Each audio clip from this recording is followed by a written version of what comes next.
Welcome to The Explainer. Today we're diving into a truly unique piece of source material, a story that explores historical ambition, legacy, and sheer fearlessness, all through the lens of a deeply mystical dream encounter. It literally bridges the gap between a quiet, opulent Victorian parlor and the brutal, windswept world of a Viking legend. If you love history but you also appreciate a brilliant, atmospheric narrative that brings legends roaring back to life, you are absolutely going to love this. We're going to unpack the mechanics of this encounter, dig into the philosophy of one of history's most feared warriors, and see what it all means for us today. So, let's get right into it. So how do we even get there? Well, our hook into this whole narrative is Charles Farrington's mystical invocation dream spell. You see, Charles isn't just your average historian reading a dusty old book. He actually uses a profoundly cultivated reality within his sleep to pull history's ghosts straight into the present. He bridges the modern civilized world and the ancient primal past using some very specific anchors. This incantation you're looking at, that's the verbal key that unlocks his dreaming space, essentially collapsing time and turning a simple bedroom into a magical theater. All right, let's break down exactly how this works and look at the specific mechanics Charles uses to anchor his mind and summon the legendary Viking chieftain Ragnar Lothbrok. Notice the structure here. First, Charles holds a physical anchor, in this case, an intricately twisted silver arm ring. It's cold, it's heavy, and it perfectly represents ancient oaths and fierce Viking loyalty. Second, he recites that spell we just talked about to thin the veil between worlds. And third, this is crucial, he turns a 2-hourglass. This hourglass is vital because it sets a hard temporal limit. It's basically the ticking clock of the dream world, keeping the whole encounter incredibly focused and urgent. Now the contrast here is absolutely wild. On one hand, you have Charles's summoning room. It's glowing with warm gaslights, stuffed with rich velvet, polished mahogany, and eclectic curios. It screams safety, intellect, and Victorian comfort, right? But then, look at what starts swirling in the mirror when the spell actually takes hold. Windswept seas, disciplined shield walls, and the gleam of heavy iron axes. The quiet, rich comfort of Charles's reality clashes violently with the rugged, spectral image of Ragnar emerging from the glass. It's just a stunning visual collision of two entirely different universes. But right before the Viking king even gets a chance to speak, and I absolutely love this detail, we get this dramatic, guttural warning from William the Parrot. Perched right there in the summoning room, William swivels his head and actually squawks out a warning about the raven feeder raiding the liquor cabinet. It adds this perfect, surprising touch of humor to an otherwise heavy, mystical atmosphere. It really grounds the scene, reminding us that no matter how epic this summoning is, at the end of the day, we're still just sitting in an eccentric man's parlor. Let's move right into Section 1, the blood of the Northmen, and Ragnar's relentless ambition. As Ragnar fully solidifies in the room, clad in this simple but incredibly powerful leather and fur, Charles offers him a spectral horn of sweet, strong mead. Taking a long draft, the king really begins to open up about his deep-seated drive.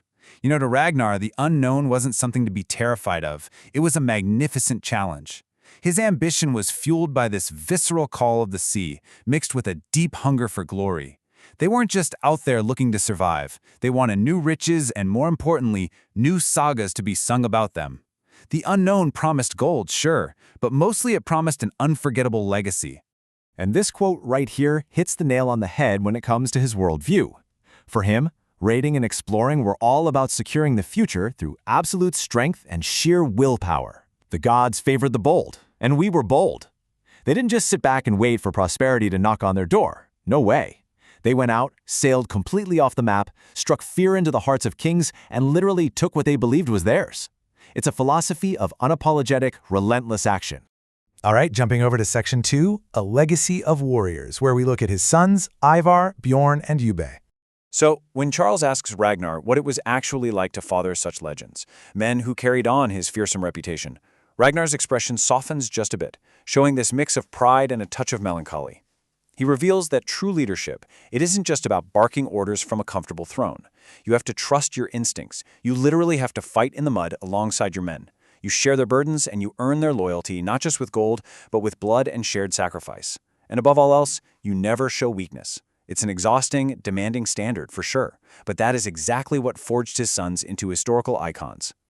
And get this, in a brilliant callback to our earlier humor, even William the Parrot gets totally fired up by these intense leadership principles. The bird just lets out a series of squawks, mimicking a literal battle cry. Fight! Conquer! Glory! But what's really amazing here is Ragnar's reaction. He shoots a sharp glance at the bird and actually gives a rare, knowing smirk, saying, "Indeed, little warrior, you understand the path." It just goes to show that Ragnar respects the warrior spirit even when it's coming from a Victorian parlor bird. Moving into our third section, the certainty of Valhalla and being fearless in the face of fate. When Charles asks how their belief in the afterlife shaped their approach to life and death, Ragnar's gaze goes kinda distant, almost like he's looking straight into the halls of the gods, and he drops this profound truth about the Viking mindset. Valhalla wasn't just some hopeful religious concept for them. To Ragnar and his people, it was an absolute certainty. Dying with an axe in your hand wasn't a tragic end at all. It was the highest honor you could achieve, a glorious beginning, really. It was a direct VIP pass to Odin's Hall to feast and prepare for Ragnarok, the end of the world. Because they held on to this as a certainty, it completely erased their fear of death, creating a culture of absolute fearlessness in battle. Which brings us to a really interesting balance in Ragnar's philosophy regarding fate. The Vikings deeply believed in the Norns, the weavers of destiny.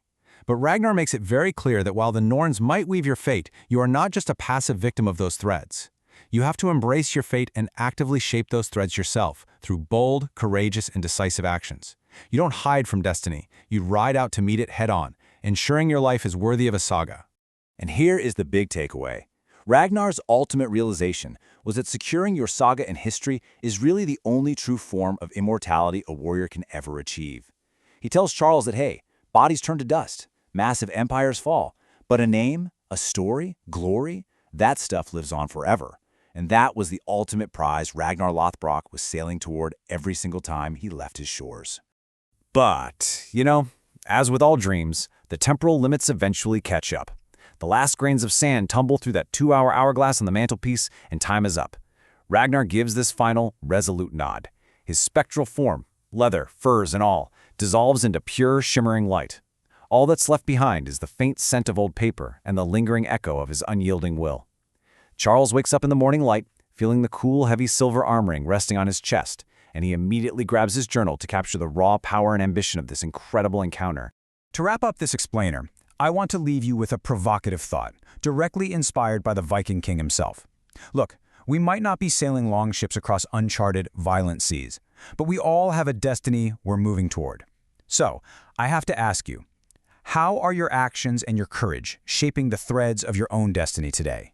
Are you just passively waiting for the Norns to weave your fate, or are you boldly shaping your own legacy? Take a page from Ragnar Lothbrok's book, embrace your challenges, and start writing a saga worth remembering. Thanks so much for joining me on this explainer, and keep learning.